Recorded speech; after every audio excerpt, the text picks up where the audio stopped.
É claro que é uma passagem do Evangelho. O Evangelho segundo o Espiritismo, nos seus itens fundamentais, quando se diz capítulo tal, versículos tais e tais, são transcrições dos 4 Evangelhos. Os 4 Evangelhos são 4, porque no século II, os chefes das igrejas primitivas, que até Constantino, portanto até o século IV, eram 14 igrejas cristãs primitivas, resolveram andar a escolher os 4 evangelhos mais seguros, mais verdadeiros. E isto porque o Evangelho de João foi o último evangelho a surgir, e só há notícia dele já no século II, e por volta do ano 110, e nós não podemos esquecer que João era um dos apóstolos mais novos, tinha, quando Jesus o escolheu, 15 anos. E, portanto, teria 18 anos quando do Gólgota, quando do Calvário. E daí que ele já morreu muito velhinho, já, daí que seja, ou que tenha surgido em último lugar, como o dos 4 evangelhos. Mas o que acontecia? Acontecia que os evangelhos surgiram de uma figura que era a figura mais culta dos 12 apóstolos, além daquele que se suicidou, Judas Iscariotes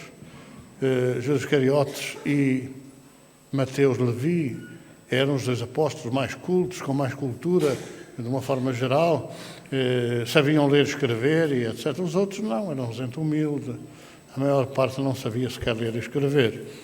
Mas Mateus Levi era aquilo que poderia ser, até há um século atrás, mas depois foi ultrapassado, agora já se fala para o computador, e o computador escreve, passa à escrita aquilo que se fala. Mas naquela época, ele era um estenógrafo, quer dizer, ele escrevia os ensinamentos de Jesus recorrendo a símbolos, a sinais que depois desenvolvia, depois das prédicas, depois dos ensinamentos. Evangelho é a sua significação básica, boa nova. Os gregos traduziram para a sua língua a boa nova de Jesus como Evangelho. A palavra grega que quer dizer boa nova é Evangelho. A palavra grega que quer dizer espírito é psique. Psique. Claro que já temos dito que eles devem ser vistos gregos para descobrir qual era a palavra grega que poderia significar aquilo que Jesus falava: o Espírito é como o vento, ninguém sabe de onde vem, nem para onde vai. Portanto, há determinadas palavras que nós adotamos, não é? E que também é verdade, também fomos alterando a sua significação, hoje estão perfeitamente interpretadas de uma outra forma. Dizer boa nova de Jesus, a maior parte não entende que é o Evangelho. Ou dizer o Evangelho, a maior parte não entende que é a boa nova. Então o Evangelho surgiu como a boa nova de Jesus, em aramaico. Como é que surgiu? Exatamente porque Mateus Levi, que assistia a todos os ensinamentos de Jesus, ia anotando por sinais que depois desenvolvia esses ensinamentos. Essas anotações de Levi Mateus, foram depois copiadas por muitos. Se formos ver, Lucas não era apóstolo. Lucas era um doutor, era uma pessoa muito evoluída em termos, digamos assim, de cultura física. Era médico. Na altura não era assim essa palavra, designava a pessoa que tratava das coisas da medicina. Mas Lucas era um investigador.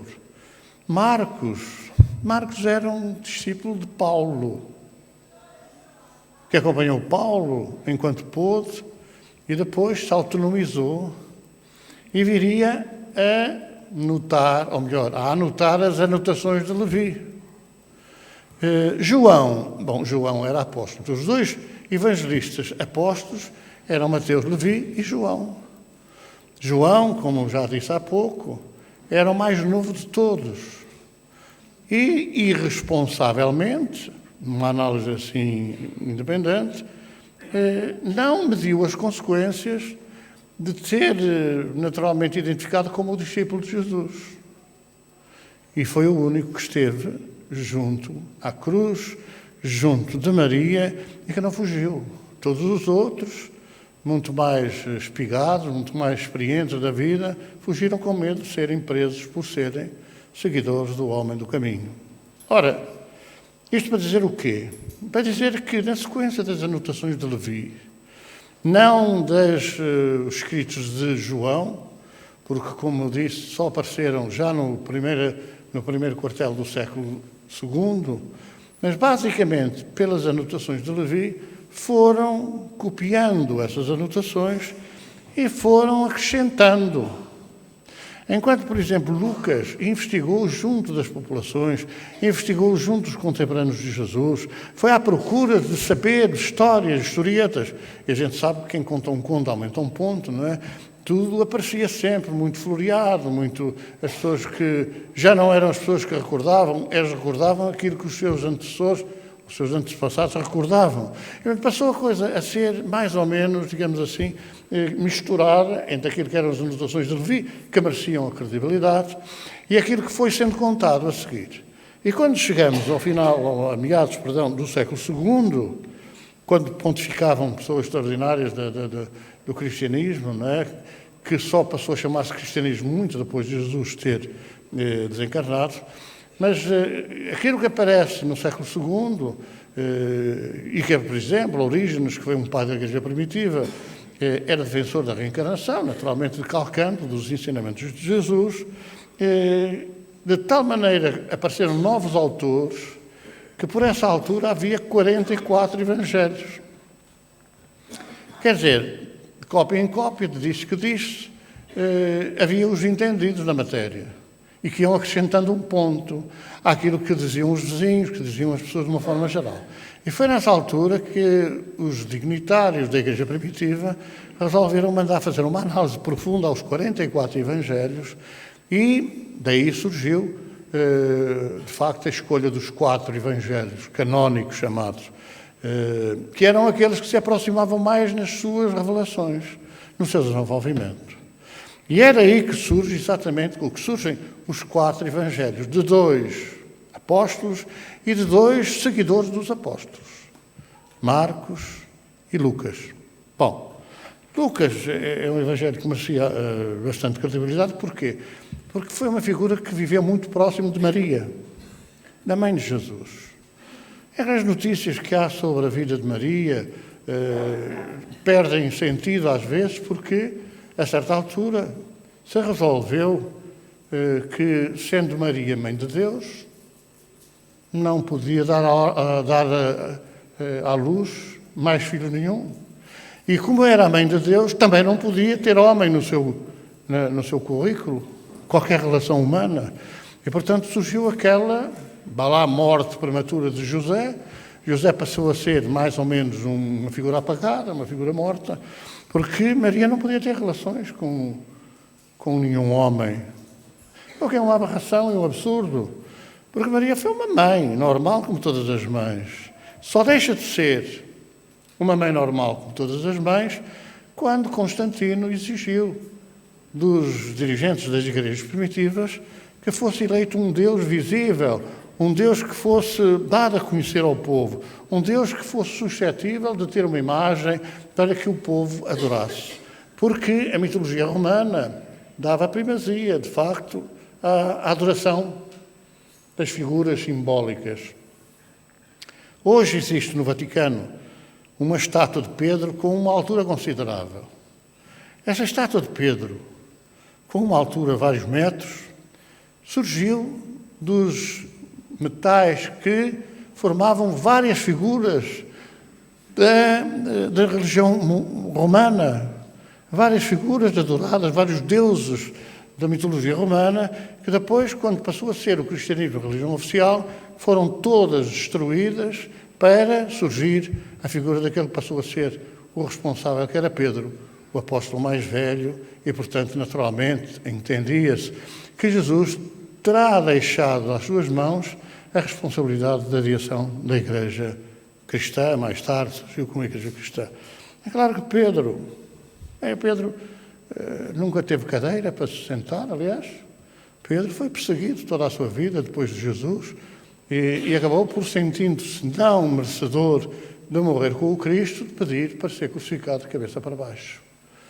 Enfim, há vários episódios que nós estamos a revelar porque são episódios históricos, não tem nada de anormal, não tem nada de descoberta dos espíritas.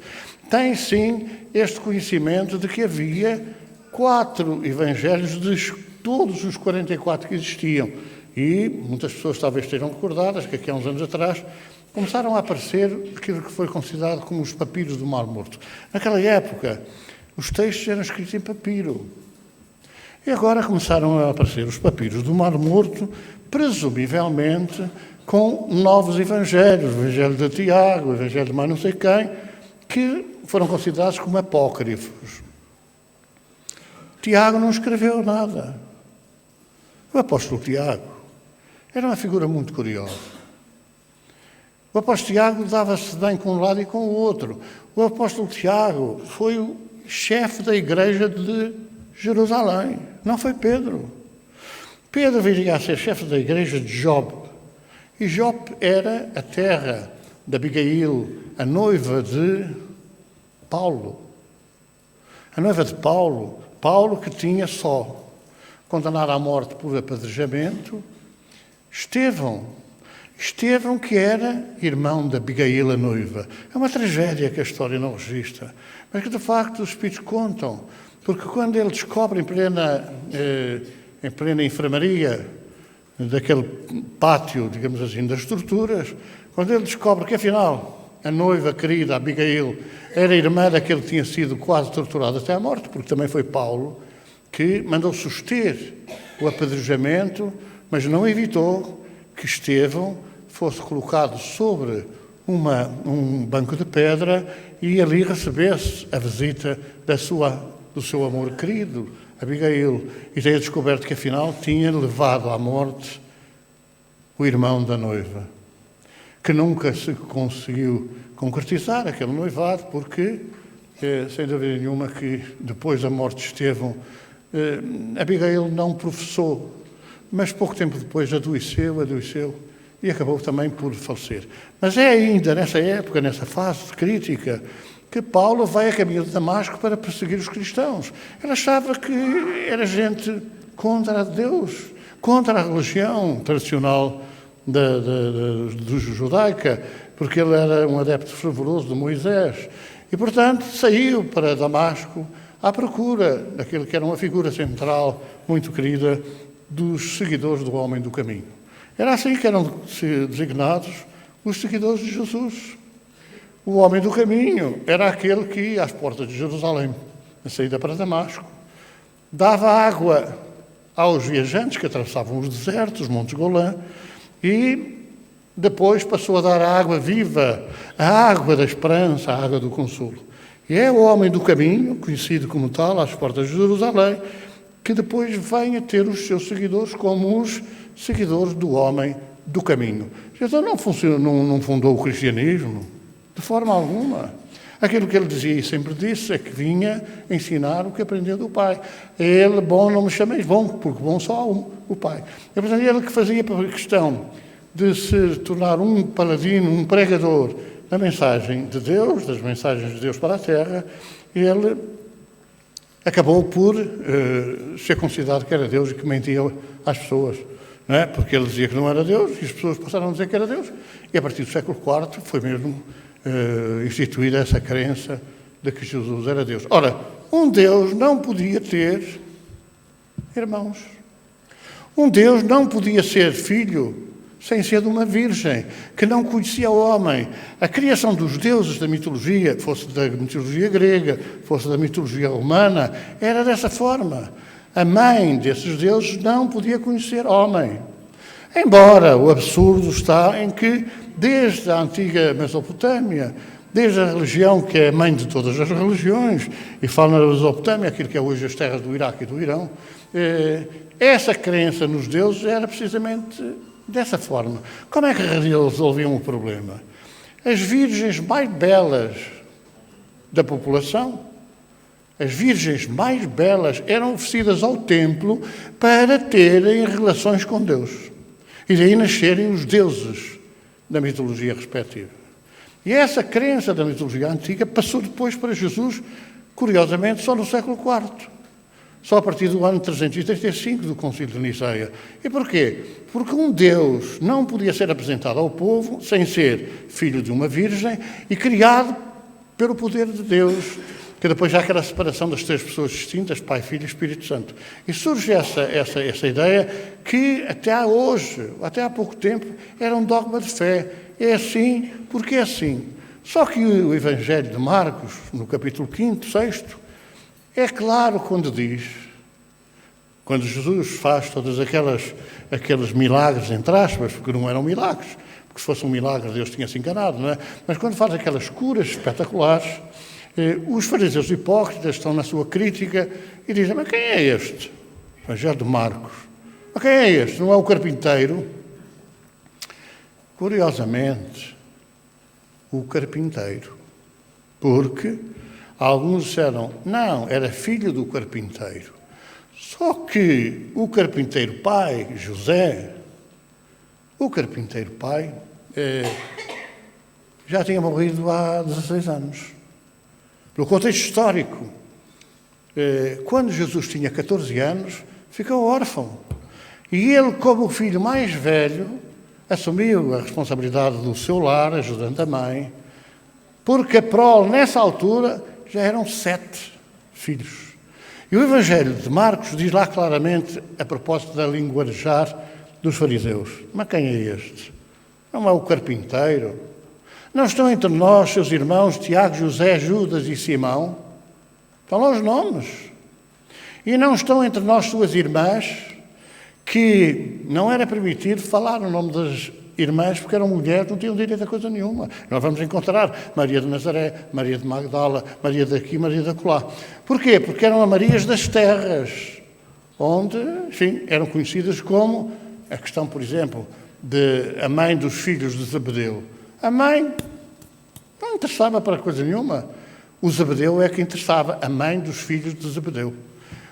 Então não eram referidas os nomes, embora uma investigação de religiosos tenha chegado à conclusão de que as irmãs de Jesus, uma chamava-se Miriam e a outra chamava-se Xossana.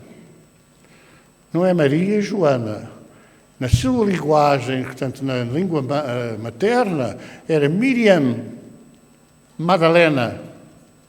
Miriam Madalena aparece na última ceia, pintada por um grande pintor que foi o... É esse.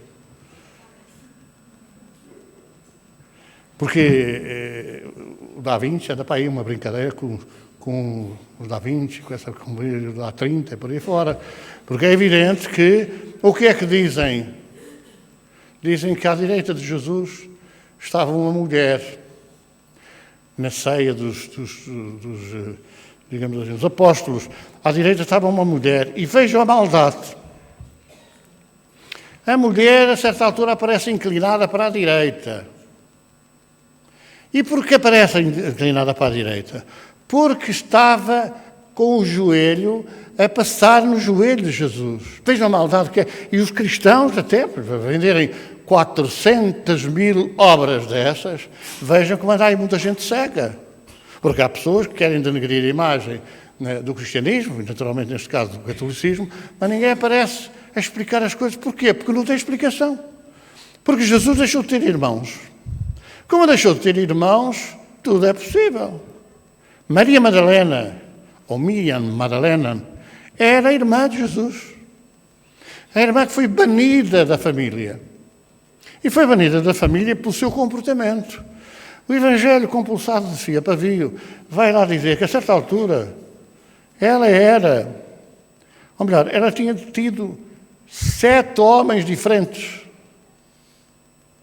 Não era a matriz de Magdala, era a mulher adúltera. A mulher adúltera, Maria Madalena, teria tido 7 amantes, porque no diálogo com Jesus, Jesus refere, verdade, tiveste 7 e nenhum era teu. Relacionando essa vida um pouco depravada com os espíritos obsessores que dominavam a mente e que a levavam a porquê? andar com este ou com aquele. Porque a mulher não tinha direitos, só tinha obrigações e deveres. E, portanto, o marido, que era uma figura sinistra da sociedade, que andava com estas, com outras, com aquelas e com outras, não ligava nada à esposa. Quem chefiou a horda que levou à presença de Jesus, Maria Madalena, para ser apedrejada, que era a lei que vigorava a lei mosaica? Exatamente o marido. É difícil perceber-se o que é que iria Jesus dizer quando se baixou sobre a areia e escreveu. Para quê? Por que é que Jesus ajoelhou na areia e escreveu? O que é que Jesus escreveu? Não tem lógica. Agora foi escrever na areia. O que é facto é que, à medida que ia escrevendo na areia, cada um daqueles que trazia Madalena para o apedrejamento foi-se fugindo, foi-se afastando. E os Espíritos dizem que o primeiro nome que foi escrito na areia por Jesus foi o marido da Madalena. Esse foi o primeiro, porque era ele que tinha comandado aquela horda. Ajudavam-se uns aos outros. Acontece hoje ainda no mundo espiritual isso. Os obsessores juntam-se uns aos outros para aumentar o poder a pressão mental sobre os encarnados, as obsessões. E então foi um e outro e outro e outro, porque ele foi escrevendo. Quem estivesse em pecado, atira a primeira pedra, ele foi escrevendo os nomes um a um. E eles viram na areia molhada, ele a escrever os nomes e foram saltando, foram-se indo embora. Não há outra explicação. Se formos à procura de alguns seguidores do Evangelho, e todas as religiões cristãs são seguidoras do Evangelho, ninguém consegue explicar. Porque é que Jesus ajoelhou e escreveu na areia? O quê? O que é que escreveu? Esta é a grande realidade. Quer dizer, então onde é que estavam os que te acusavam? Não foram embora? Não te condenaram? Não. Eu também não te condeno. Mas não voltes a fazer. Jesus não disse a Maria Madalena, estás perdoada, vai em paz, amanhã começa outra vez a pecar com outros e outros e outros, e depois volta cá, que é para eu te perdoar outra vez. Jesus não falou nada disso. E agora? Agora não voltes a pecar. Não voltes a errar, não voltes a cair. E nós habituamos essa sequência, digamos assim, de interesses a chegar ao nosso tempo e a gente faz o que for preciso e o que não é preciso, e o que é bom e o que deixa de ser, porque a gente vai já sabe que tem garantido o céu. Que não tem. Que não tem. Jesus ensinou que nós não entraríamos no reino dos céus sem pagar até ao último centavo. Não há interrupção no pagamento das dívidas. Até ao último centavo temos que pagar. Isto é uma ameaça com o fogo do inferno? Nada. Porque Jesus apontou o caminho. Então não voltes a fazer. E se não volta a fazer, não há direito a um perdão maior, ainda que não escapemos a ter que pagar os erros que a gente cometeu. Com certeza que há, porque Deus, ai Senhor, perdoa. Às vezes a gente diz assim, perdoai as nossas ofensas, assim como nós perdoamos. Há vir uma mentira, que a gente às vezes atira a boca fora. Porque de verdade não perdoa. Faz, mas pagas. Só não se ateste do passo se eu não puder. É claro que o mundo está nessa situação. É um salve-se quem puder. Porque ninguém explica corretamente o que é a realidade. O perdão existe? Existe. Uma tal de Maria de Magdala, há pessoas que confundem as duas coisas, mas Maria de Magdala é uma, Maria Madalena é outra. Maria Madalena é a mulher adúltera, Maria de Magdala é a meretriz de Magdala.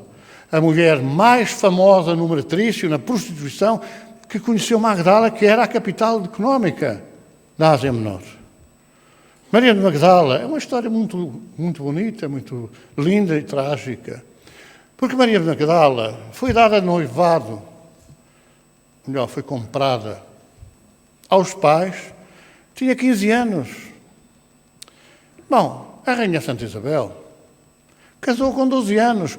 No dia em que fez 12 anos, casou.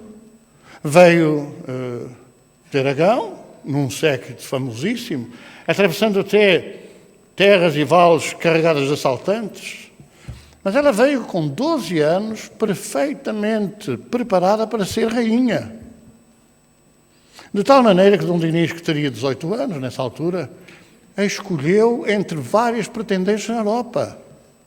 Princesas francesas, princesas austríacas ou do Império Austro-Húngaro. Ela foi escolhida com 12 anos. Quando chegou a Trancoso, onde casou, fez 12 anos nesse dia. E a prenda de casamento do marido foi a Vila de Trancoso. A Vila de Trancoso foi oferecida como prenda de casamento. A Rainha Santa chegou a ter quase metade do país das prendas que o marido lhe foi dando. Pois bem, isto para dizer que a idade casadoira era muito precoce, mas as pessoas já estavam preparadas para isso. Então Maria de Magdala foi dada em casamento a um tal de Simão, o que viria a ser das maiores fortunas, das maiores riquezas de Magdala. É claro que o tal Simão usou e abusou dela durante um mês. E depois de ter descoberto todos os seus segredos físicos, as suas belezas, abandonou-a. À época, a única segurança que as jovens, que ela tinha 15 anos, tinham era pedir abrigo no meretrício, numa casa de prostituição. Só que a dona da casa de prostituição simpatizou tanto com Maria de Magdala que porque jovem, porque muito nova, que a escondeu no fundo da casa do meretrício para que os senhores, todos ávidos destes prazeres, não lhe pusessem a vista em cima. E acabou por ser protegida. Aliás, a casa de meretrício que ela viria a ficar com herança porque a dona, provavelmente por ter falecido ou morrido, lhe entregou como prémio.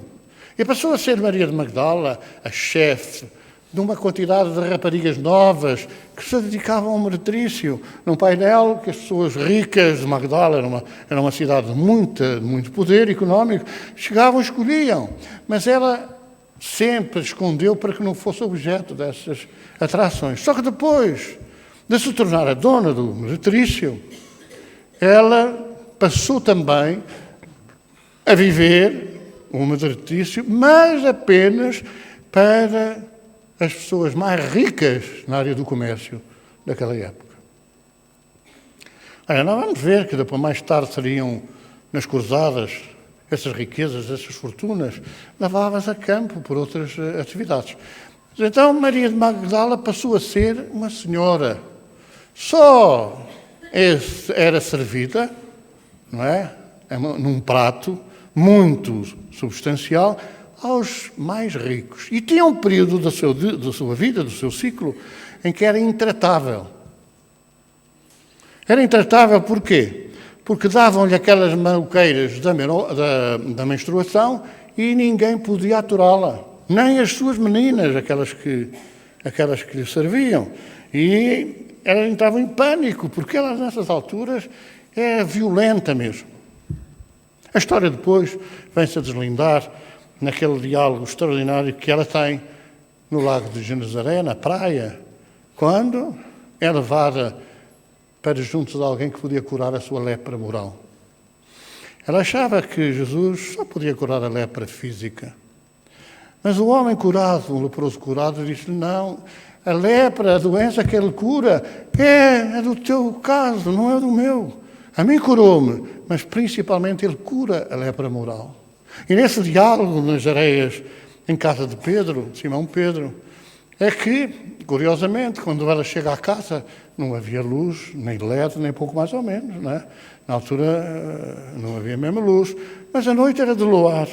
E quando ela chega perto da casa e olha, a luz da lua entrava na talada da porta e projetava um homem sobre a parede em frente. E quando ela vai pôr o pé sobre o degrau, houve uma voz que diz, Miriam. Ela fica surpreendida. Mas tu me conheces, Senhor? É. A história vem descrita no Evangelho. O bom pastor conhece as suas ovelhas uma a uma. Entra. E do diálogo vai aquele entendimento, porque ela é receptiva quando vai. Alguma coisa no seu íntimo lhe desperta uma fé interior incrível. E ela pergunta, então, Senhor, depois do diálogo, daquela constatação das suas misérias morais, agora, Senhor, agora ama os filhos que não têm. Não, ama os teus filhos. Mas tu sabes que eu não tenho filhos, Senhor. Então ama os filhos que não têm mãe. Ela fica completamente transtornada, ela sai desgrenhada, entra na barca que lhe tinha sido lá levada, chega à casa de Meretrício, chama as duas meninas e diz: fiquem com tudo que eu vou-me embora. Elas pensavam que ela estava louca. E durante um tempo foi considerada a louca de Magdala. Porque uma mulher com um poder incrível, económico, vai dar tudo de bandeja àquelas que serviam com ela. Apenas retira duas coisas. Um vestido, que ela tinha trazido de casa da mãe quando foi vendida ao tal Simão, e um vaso de alabastro. De que o Evangelho fala? Um vaso de alabastro cheio de perfume, que a mãe lhe tinha dado como dote de casamento. O vestido de noiva e o vaso de alabastro com perfume. A história vai sendo mais ou menos conhecida a seguir, porque no dia seguinte ela, como louca, invade a casa onde Jesus almoçava. Invade a casa, vai direto a Jesus, ajoelha no chão. E conta o Evangelho que ela lavou os pés de Jesus com as lágrimas, enxugou com os cabelos e perfumou com o vaso de alabastro que lavava. Simão, o comerciante de Magdala, estava sentado, chama os guardas para expulsarem aquela mulher que estava a faltar ao respeito. Jesus protagoniza nessa altura uma frase muito importante, porque diz a Simão, sabia que era ele o grande autor daquela tragédia: Simão, deixa que a mulher continue, porque os pobres ter-vos-eis sempre, mas a mim ter-me-eis por pouco tempo. Ela sai, depois de estar com Jesus, e a seguir dá-se a tragédia do Gólgota, dá-se o Calvário. E naturalmente que ela, e todas as outras mulheres, porque ela acabou por andar sempre com Maria, por andar com Maria Madalena, as mulheres que acompanharam Jesus, que foram ao sepulcro, toda essa história que toda a gente conhece. Mas depois, quando o Pentecostes chegou, ela acaba por pedir: Pedro, leva-me contigo. Não posso. Não posso, mulher, não posso. Tu és uma mulher equivocada. Se eu te levar, vão dizer que eu me aproveito das tuas fraquezas. Eu não posso destruir a doutrina. Então não te posso levar. E a história contada por Joana Angélica ou Joana Necusa, diz a história que Madalena acaba por vir, fica sozinha, e acaba por ser abordada por um grupo de leprosos vindos da Síria. E esse grupo de leprosos pergunta: mulher, onde está o carpinteiro? Onde está o homem que cura as nossas chagas? Mataram-no. Quando ela tem esse desabafo, mataram-no, eles ficam a chorar, afastam-se lentamente. E Maria de Magdala ouviu a voz: ama os filhos que não têm mãe. Quando ela ouve aquela voz interior, a recordação daquilo que Jesus tinha ensinado, chama por eles: esperem por mim. E a história é muito significativa, porque ela parte para o Vale dos Leprosos com aquele grupo de leprosos.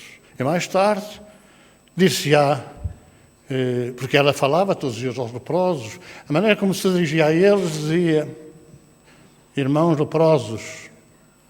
Naquele dia, ela tinha tomado banho numa cascata e, ao olhar o peito, viu umas rosáceas sobre os seios.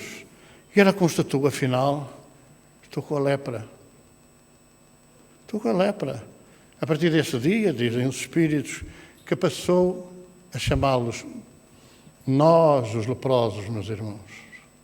A doença avança e ela vem acabar por pedir uma última vontade: que a levassem à presença de Maria de Nazaré, da mãe de Jesus, porque ela gostaria de morrer nos seus braços. E as coisas aconteceram assim. Ela foi levada para perto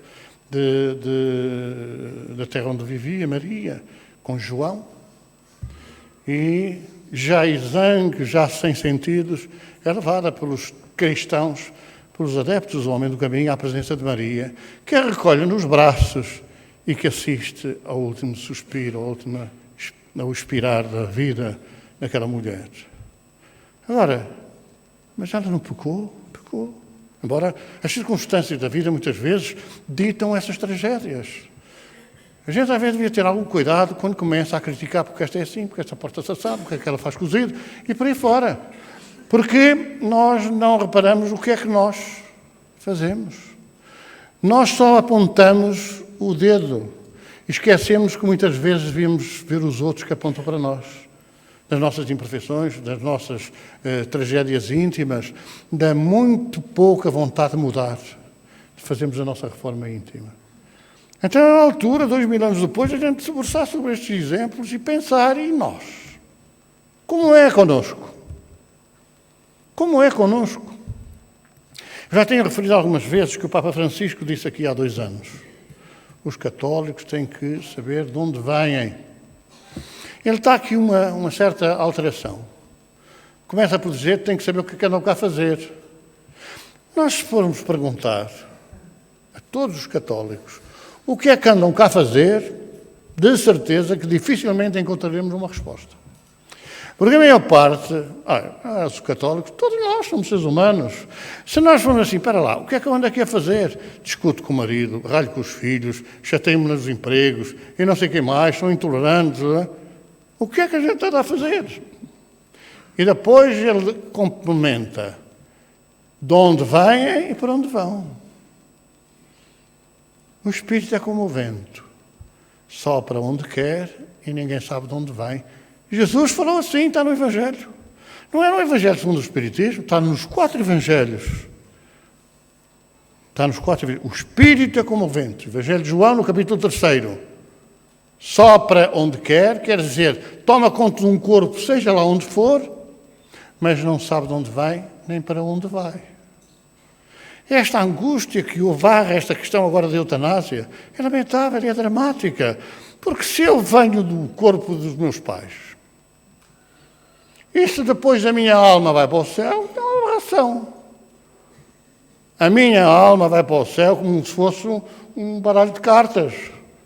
Eu deixo de poder agarrar no baralho de cartas, olha, vai para o céu ou vai para não sei onde.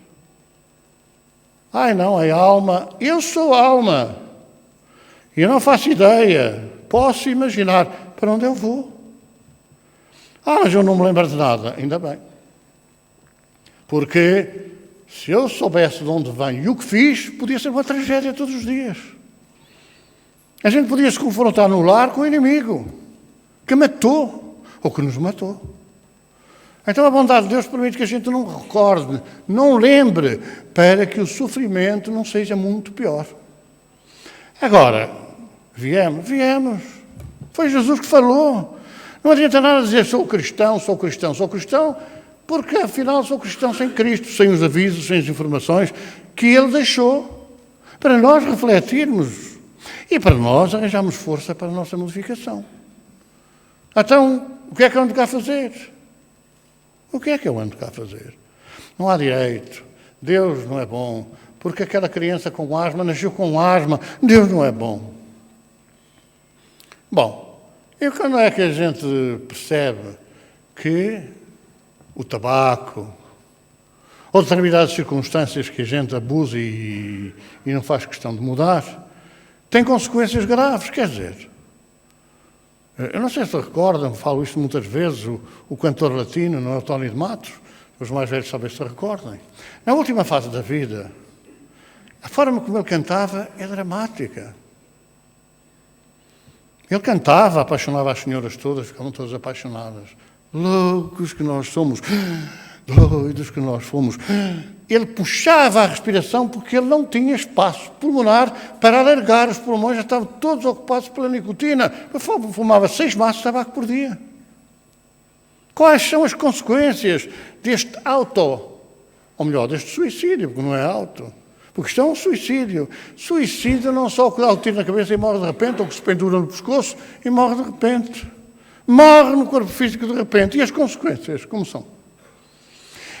É uma infração terrível contra a lei que nos permitiu nascer quando há 5 vezes mais, pelo menos, espíritos do mundo espiritual à espera de uma oportunidade do que aqueles que estamos no corpo. Então a gente tem-nos concedido uma oportunidade e a gente despreza. É um crime contra a natureza. E a gente vai ter que pagar. Não é preciso dizer assim, tu fizeste, pega lá. Tu fizeste, pega lá. Somos nós próprios que escolhemos o pega lá. Como fizermos, acharemos. E essa é a justiça a funcionar. Portanto, eu não tenho que ser de armar quando uma criança nasce com asma. Porquê é que nasce com asma? O espírito tem que passar por essa depuração em decorrência dos abusos, dos exageros, do crime que nós cometemos contra a vida. Seja na asma, seja na hepatite, na nascença. Pomposamente os cientistas dizem, é hereditária ou congénita, isto é dos genes. Pois é. Mas depois é claro que é dos genes. Mas nós é que escolhemos os genes para podermos deixar no corpo os erros do passado. Tudo está gravado na consciência, mas a consciência nossa é uma gravação que a gente tem aqui como um disco rígido, onde estão vários ficheiros. Tudo está gravado. Não é o São Pedro que toma conta, não foi à missa, não se confessou pela Páscoa da Ressurreição, não sei o quê, não sei o quê. Não, São Pedro tem mais que fazer. Porque nós não conseguimos fugir à recordação dos atos que praticamos. Também dos bons, naturalmente. Portanto, nós é que somos responsáveis por tudo isso. E é uma infração à lei que tem que ser paga até o último centavo. Da forma como a gente errou, vai receber de volta o erro. E se eu abusei da vida na parte respiratória, eu vou receber de volta. Aí são só alguns, são todos. Ninguém escapa à lei. Uns de uma forma, outros de outra forma. Claro que Jesus disse-nos também que nós podíamos vencer essas montanhas. Nós podíamos, com uma fé interior, dizer assim, muda-te. E essa montanha mudar-se. Temos que aprender toda esta técnica, toda esta forma interior de lutar contra as coisas. Mas a gente julga que vai à farmácia com um bom compromisso e passa, a gente julga que vai a coisa, faz um curandeiro, faz uma cura, a gente julga, quando Jesus disse, e dirás a esta montanha, muda-te, e ela mudar-se-á. Não disse alguém, faz por ti. É claro que os outros podem ajudar. Os outros podem nos ajudar, a incentivar, a solidariedade, etc. Tudo isso é bom. Não há ninguém que não goste de um carinho, de uma palavra amiga, de uma palavra amável, de um socorro. Embora muita gente esconda essas coisas, não é? Mas ninguém pode prescindir disso. E por isso é que nós somos uma sociedade que está muito longe, mas mesmo muito longe de agir como as formigas. Vejam só. Como as formigas que se ajudam sempre umas às outras, ou como as abelhas. Nós não somos assim. E somos seres conscientes e temos a ideia que somos responsáveis. Mas perante a misericórdia e a bondade de Deus, nós estamos muito longe ainda de conseguir essas grandes coisas que precisamos conseguir para poder dizer assim, não, eu vou ultrapassar este problema. Eu vou ultrapassar esta crise. Eu vou. Não podemos estar à espera que faça uma coisa por nós. Eu vou. Mas é tão difícil às vezes. Pois é. Pois é difícil às vezes. Só que a gente faz as coisas muito mais difíceis. E há coisas que a gente às vezes pasma. Quando vê, por exemplo, a mania da perseguição. Isto deve ser uma dor terrível. A gente desconfia de tudo e de todos. Olha para um, quer-me fazer mal. Olha para o outro, quer-me fazer feitiçaria. Olha para o outro, está a falar de mim. Olha para o outro, estão a dizer coisas horríveis, vou-lhe já para a cara. A gente não sabe nada. É uma dificuldade de entender de onde a gente vem. De onde vem, o que fez, não quer relacionar-se com isso. Há pessoas que não conseguem conviver com ninguém. Ou que não conseguem que alguém convive com elas. Porquê? Porquê que a gente não reflete? Por que será? A gente é desconfiado por tudo e por nada. Desconfia de tudo e mais alguma coisa. Não é? A gente até desconfia que puseram de propósito uma casca de banana para a gente escorregar. Às vezes não cuida de saber que os azulejos estão molhados, escorrega mesmo. Agora, a desconfiança sobre aquilo que pensa, que os outros pensam, é uma prova evidente que se está a antecipar antes que reconheça que faz aquilo que parece que os outros fazem. É uma doença terrível, que a gente ou corrige ou vai passar para a outra próxima existência e vai vir na mesma. Não vai mudar nada. Vai continuar a viver sozinha. Vai continuar a viver com toda a gente contra, ou com essa pressão mental daqueles a quem nós prejudicamos gravemente. Gravemente. Quem são os obsessores? Que não nos deixam dormir, que não nos deixam ter paz, que fazem todos os dias esforço para a gente desconfiar disto, desconfiar daquilo, desconfiar daquilo outro. Não ter ninguém que conviva connosco. O que é que acontece nessa situação? É a altura de a gente pensar o que é que teríamos feito a esses espíritos, esses malandros. Nós é que somos os malandros, não são eles. Nós conseguimos incutir o desespero neles que agora querem se vingar porque não são mais evoluídos que nós. E, portanto, é esta noção que a gente tem que ter das coisas. Porquê é que eu estou aqui desta maneira? Porquê é que eu sofro agora? Quais as razões? Antes que nós façamos o pior ainda para ser pior do que aquilo que já é. É uma vigilância que é necessário fazer. Conhecereis a verdade e a verdade vos libertará. Não há ninguém que tenha sido criado por Deus para sofrer. Pois não há, não. Eu estava a olhar para o lado quando eu nasci. Não, ele não se mete nisso. Como a gente fizer, vai achar. Como a gente fizer, vai achar. É o princípio da justiça universal. Há dias eu dizia assim, curiosamente, há pessoas que deviam pensar, por exemplo, se eu estivesse naquela situação, o que é que eu faria? A gente conhece que a crítica, de uma forma geral, por exemplo, aos profissionais de saúde, é incrível. Quantos doentes pensam calmamente assim? Se eu fosse o agente que me está a tratar, o que é que eu faria? É claro que também funciona ao contrário. Os agentes da saúde deviam pensar assim, se eu estivesse ali naquela cama, com dores que eu sei que são muito grandes, o que é que eu pensava? O que é que eu pensava? Porque a crítica é fácil, está na ponta da língua. A compreensão é muito difícil, porque a gente esquece. Mas os profissionais de saúde têm a obrigação de cuidar da nossa saúde. É. Mas hoje, quem são os médicos? São as pessoas que mais, desculpa o termo, marram, que mais estudam ali a galope, fixam tudo de uma via para via, que é para terem uma boa nota para entrar em medicina. E depois, no caso concreto, depois na prática, continuam a agir dessa maneira. Sabem muito, têm os livros, agora até têm acesso à internet, aquilo é uma maravilha e tal, mas depois o coração, a sensibilidade, tantas vezes está muito distante. Bom, mas há muita gente que tem uma raiva cega de não ser médico. Aquelas pessoas deviam ter logo um selo na testa.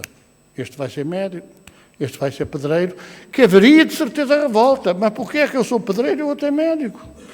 Porque é inerente à condição humana. É inerente a nós próprios. Somos assim, de uma forma geral.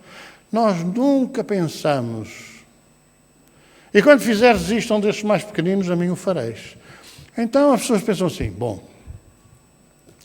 a caridade, dá um prato de sopa, mais não sei o quê, mais isso, mais aquilo outro, então estamos a fazer a Jesus. E quando a gente desrespeita o outro? E quando a gente pensa mal do outro? E quando a gente critica o outro? E fala da vida do outro? E faz todas essas tropelias contra a lei?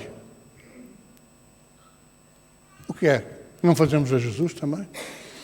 Eu amo a Deus, mas não posso com este fulano. Como é que se pode amar a Deus odiando o próximo? Às vezes até olhando só ao espelho nem se gosta de si. Então há muita coisa que é preciso retomar na análise. Há muita coisa que é preciso refletir muito baixo. Porque nós só poderemos libertar-nos se a gente refletir e perguntar. Se a gente modificar de acordo com aquilo que é razoável. Ou melhor, de acordo com aquilo que é racional. Nós não podemos, eu tenho fé. Tem? Então faz isto. Isto não. Então não tenho. Eu tenho fé em Deus que Ele vai conseguir fazer-me sair a lotaria. Olha, muito obrigado. Não fez, então não acredito em Deus. Também há casos desses. Pois a gente só consegue compreender e ficar cá por dentro se nos sair a lotaria. Se ficarmos curados de uma doença, se não bater à porta, se. Então temos que refletir, porque ao dizer que conheceremos a verdade e a verdade nos libertará, temos que ir à procura da verdade. Não é da verdade que dizem os espíritas, ou que dizem os protestantes, ou os católicos, ou os muçulmanos. Não é dessa verdade. Da verdade que liberta. Isto é, da verdade que nos dá um sentido real das coisas e que nos leva a compreender que, em todas as circunstâncias, bom só há um, o Pai. Justo, em absoluto, só o Pai. É claro que nós podemos ir imitando. Aliás, Jesus foi o exemplo vivo do pôr em marcha, de pôr em prática os conselhos que trouxe do Pai, de Deus. Então vamos refletir sobre isso. É a altura de nós procurarmos interiorizar a verdade, para que a verdade nos possa libertar. Vamos fazer a irradiação pelos doentes.